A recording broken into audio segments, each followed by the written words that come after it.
If you'd like to support what I do, as well as gain access to all the tools I create in these videos, consider pledging to my Patreon. You'll get access to the Patreon-only channel in the Discord to gain extra support for whatever you have questions for, as well as previews for future projects and scenes I may be doing. You'll also be helping me further fund the development of my own title, Harmony, a first-person adventure doomsday where you only have a few days until the universe is destroyed. Now let's continue with the video. After making the realistic League of Legends video, I wanted to try and do my own version of Howling Abyss as well. It had its own challenges with the level being completely straight, as well as the bridge being thin, making it hard to introduce new ideas. Lore of the bridge was also taken into account when designing this version. Character Ornn is said to have constructed the bridges, and the vibe of Ornn gives him this rough and tough, like he builds with large pieces. I try to keep that the theme of this version as well, but introduce my own elements. Darker themes with the skulls, the extra detail on the side to introduce new stories of what this place used to be. Death Shroud's heavy with such a tight and grim space, two sides constantly battling, so I tried to keep that intact here too. One of the things lacking from the original was lighting. It felt extremely monotone. One with a grim, cold vibe, contrast of light was heavily needed. Blocking out for this was quite simple since it was just a couple of rails and the bridge itself. All I had to do is place a couple of boxes, place where the bridge would be, and then select everything and export it into Maya. Through Maya, I'll be able to cut out the pieces where the bridges are destroyed, as well as increase the vertex count so I could vertex paint the snow in between the rocks as well as ice puddles. This will let me take control of the small details, such as blending the snow mounds into the bridge by vertex painting a custom snow to stone transition. I used Quixel Mixer to make the bridge detail pieces. Sculpting them seemed like it'd be a waste of time, and a decal wouldn't work either. Modeling also seemed a bit slow, creating a model and then rendering cracks and creases and UVing it and painting it. I knew there had to be something a lot more efficient. So I drew the bridge pieces in Photoshop and brought those masks over to Quixel Mixer. I then used the mask to extrude it out and start using Mixer for those natural details. When complete, I exported normally with just a displacement map included. With the displacement map, you can displace a plane in Maya or Blender and give yourself a nice detailed piece very quickly. For the animated chains, I decided it would be better to do them through the shader.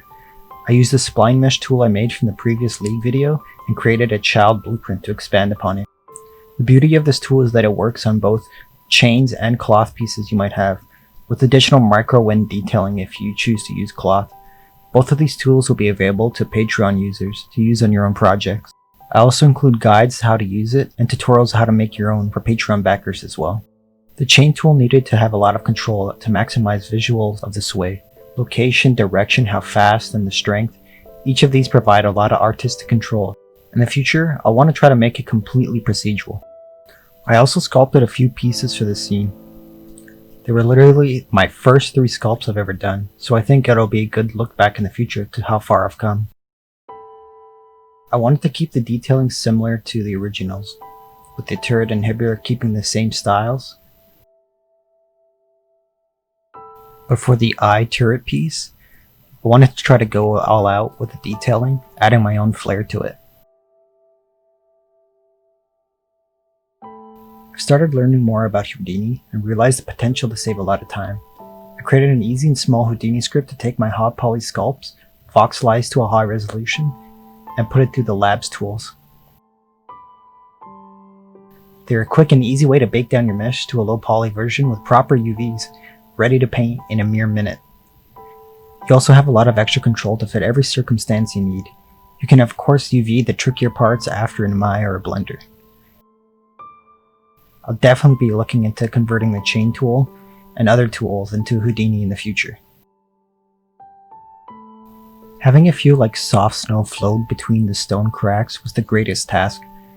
The snow on the bridge needed to look and feel like it blended together, and to introduce snow mounts as well for extra height in places.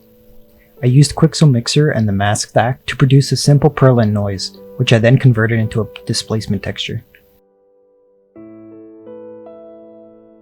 Using the same method as the bridge details, I displaced a plane with the snow displacement texture, and gave a natural looking snow or sand mound.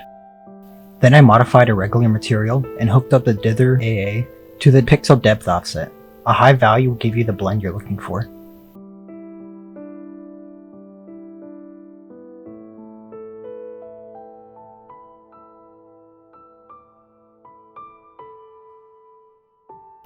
The bridge itself only uses 2 materials. There's a frozen puddle layer as well for some extra detailing.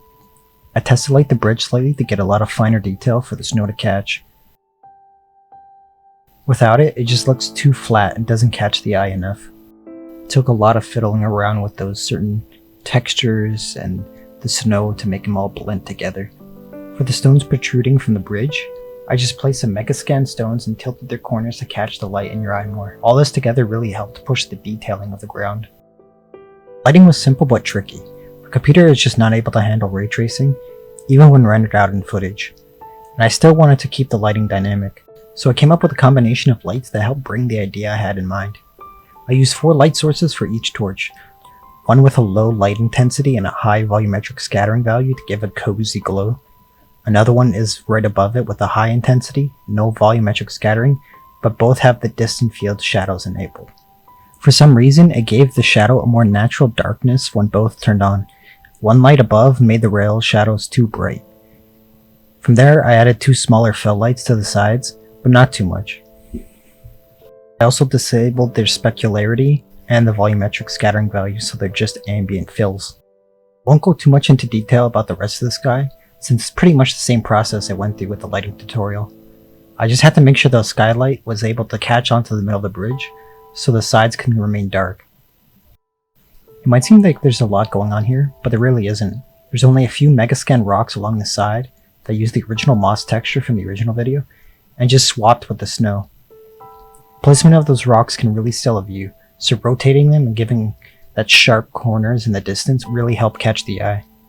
The bridge itself uses some Megascan wood, castle columns, and a very few walls.